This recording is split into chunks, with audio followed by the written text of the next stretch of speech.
Hello. हम्म, तो मैंने कुछ वीडियोस डाले हैं फिजिक्स के कंसेप्ट के ऊपर, और अभी मैं कंटिन्यू कर रहा हूँ। इसमें चेक कर लो तो मैच चल रहा है। हाँ, चल रहा है। हाँ, तो कुछ न्यूटन के जो डाले हैं, तो ये कोई कंप्लीट कोई वो नहीं है, बस मैं रैंडम टॉपिक्स के ऊपर जो है वीडियोस डाल रहा हूँ। जस्ट एक जनरल नॉलेज के लिए आप इसे कंसिडर कर सकते हैं। और हो सकता है कुछ हिस्सों में मैं गलत हूँ, तो अगर ऐसा कुछ हो तो कमेंट सेक्शन में बता दें।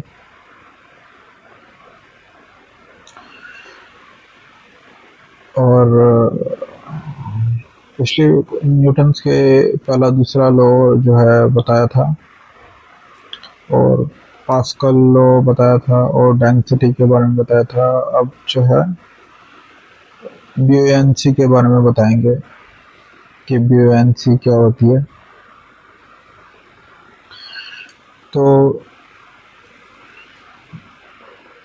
सबसे पहले जो है एक चीज़ मैं पहले मैं रिकॉर्ड कर रहा था वीडियो, लेकिन एक चीज़ मैं पहले समझा देता हूँ कि वेट और मास में फ़र्क क्या होता है।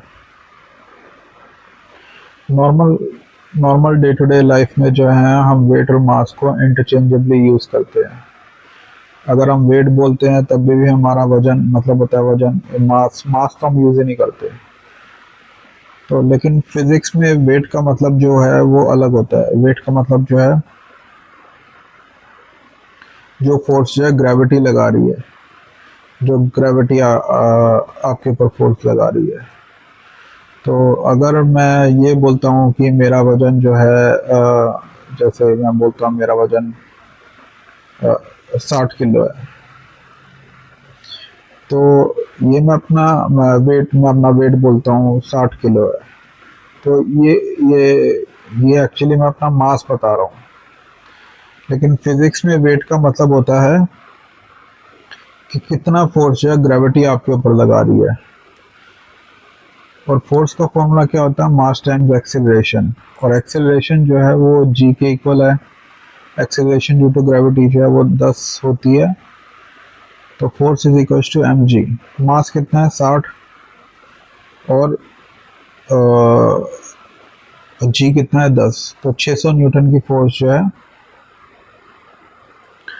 आपके ऊपर 600 न्यूटन की फोर्स जो है आपकी 600 न्यूटन की फोर्स जो है ये ग्रेविटी आपके ऊपर लगा रही है। तो आपको खड़े रहने के लिए कितनी फोर्स अपवर्ड डायरेक्शन में लगानी पड़ेगी? 600 न्यूटन। यानी कि अगर अगर आप खड़े भी हैं, थोड़ा डीप में चला जाता हूँ, तो अगर आप खड़े भी हैं कंटिन्यूसली, तो आप खड़े खड़े अगर आप 10 घंटे खड़े भी हैं या 4-5 घंटे आप खड़े हैं, तो खड़े खड़े भी आप थक जाते हैं। कभी आपने देखा होगा। क्यों? आपको जैसे होता है कि कभी कभी ऐसा होता है कि 5 घंटे या 5 घंटे भी नहीं, अगर 1 घंटा अगर आप खड़े हो जाए ना, तो भी आप थक जाता है। थका अगर आप चल चल भी नहीं रहे, लेकिन 1 घंटा आप खड़े हैं, तब भी आप जो है थका हुआ फील करते हैं। ऐसा क्यों होता है? क्योंकि ग्रेविटी जो है वो कंटिन्यूसली कितनी फोर्स लगा रही है? 60 किलो आपका वजन है, और जी जो है 10 है। तो F is equal to M G. M A होता है, तो ए को जी से रिप्लेस कर दिया, F is equal to M G. तो 600 न्यूटन की फोर्स जो है आपकी बॉडी जो है नीचे की तरफ लगा रही है। तो आपको खड़े रहने के लिए कितनी फोर्स लगानी पड़ेगी? 600 न्यूटन की अपर डायरेक्शन में। अगर मान लो आपकी बॉडी जो है 600 न्यूटन की फोर्स जो है नहीं लगा पा रही अपर डायरेक्शन में, तो आप तो जमीन के नीचे धंस जाओगे। तो इसलिए होता है कि खड़े रहने के लिए भी एनर्जी चाहिए होती है, और वो एनर्जी। तो ये तो बात है। अब आते हैं, ये बात आ गई कि मैं ये कह रहा हूँ कि वेट और मास जो है अलग अलग होते हैं फिजिक्स में। तो वेट जो है वो क्या होता है? फोर्स बाय ग्रेविटी, जो ग्रेविटी आपके ऊपर लगा रही है। अब समझते हैं कि रुक जाओ, कि ब्यूएंसी क्या होती है।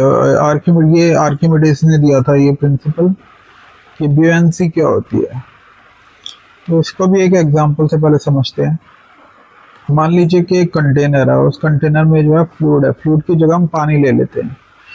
मान लीजिए एक कंटेनर है, उसमें पानी है, पानी से भरा हुआ है।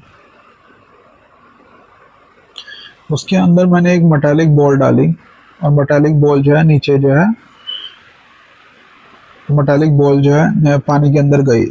लेकिन जब वो पानी के अंदर जाती है तो उसकी जो है, आपने कभी नोटिस किया होगा कि जब हवा में कोई मेटालिक बॉल होती है, वो उसकी स्पीड जो है काफ़ी तेज होती है, लेकिन जैसे ही पानी के अंदर जाती है तो उसकी स्पीड जो है स्लो हो जाती है। अगर स्पीड स्लो हो रही है तो उसका मतलब उसकी वेलोसिटी चेंज हो रही है। और हमने ये पढ़ा हुआ है कि किसी भी चीज़ की अगर वेलोसिटी चेंज होती है तो इसका मतलब उसके ऊपर एक्सेलरेशन, वो एक्सेलरेट हो रही है। अगर कोई भी चीज़ एक्सेलरेट हो रही है यानी कि उसके ऊपर कोई ना कोई फोर्स लग रही है। अब मैं इतना वो उसमें नहीं समझाऊंगा, मैं बस ये बता देता हूँ कि अगर कोई भी ऑब्जेक्ट को, कोई भी मेटालिक बॉल है, सपोज उसको आप पानी में डालते हो, तो आपने नोटिस किया होगा कि वो धीरे ट्रैवल करती है उसकी। अगर वो धीरे ट्रैवल कर रही है मतलब कोई ना कोई फोर्स अपवर्ड डायरेक्शन में उसके ऊपर लग रही है। तो फोर्स कौन सी होती है, और वही जो है हम पढ़ेंगे, और वो कितनी होती है। तो वो कितनी होती है, हाँ। तो मान लीजिए एक मेटालिक बॉल है, उसका वेट जो है 500 ग्राम है।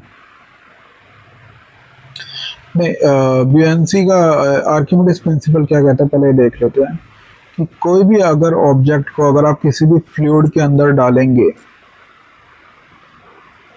तो वो जो ऑब्जेक्ट जो है एक फोर्स जो है फील करेगा अपवर्ड डायरेक्शन में। कोई भी ऑब्जेक्ट अगर उसको किसी फ्लूइड के अंदर डालेंगे तो वो ऑब्जेक्ट जो है वो एक फोर्स फील करेगा अपवर्ड डायरेक्शन में, जो इक्वल होगी weight of the fluid displaced by that object। अब इसको समझने की कोशिश करते हैं क्या। अगर मैंने मान लो कि पानी के कंटेनर में एक मेटालिक बॉल डाली जिसका वजन जो है 500 ग्राम है, और एक कुछ ना कुछ जो है वाटर का लेवल होता है। अगर मैं मेटालिक बॉल जो है पानी के अंदर डालूंगा तो उसका वाटर का लेवल थोड़ा राइज करेगा। तो इसका मतलब जब वाटर का लेवल जो राइज कर रहा है तो इसका मतलब इतना अमाउंट ऑफ वाटर जो है उसने डिस्प्लेस किया है। पहले जो है जब मैं कोई भी मेटालिक बॉल जो है पानी के अंदर डालूंगा तो उसका कुछ ना कुछ वाटर लेवल राइज करेगा। तो जितना जो वाटर लेवल राइज कर रहा है अगर मैं उसको बाहर निकाल दूं तो इतना अमाउंट ऑफ वाटर जो है उस मेटालिक बॉल ने जो है डिस्प्लेस किया है। और इसका मैं वजन करूंगा थोड़ा सा, इसका अगर मैं वजन वेट निकालूंगा ना तो वो जो मेटालिक बॉल है वो सेम फोर्स जो है, मतलब इस जितना इस फ्लूइड का वेट होगा ना उतनी ही फोर्स जो है वो मेटालिक बॉल जो है अपवर्ड डायरेक्शन में फील करेगी। इस पे हो सकता है मैं गलत हूँ, इस पे एक तरह से न्यूटन का थर्ड लॉ भी एप्लीकेबल है कि every action has an equal and opposite reaction. मतलब मेटालिक बॉल ने जो है फ्लूइड के ऊपर नहीं, इसको ऐसे नहीं समझ सकते।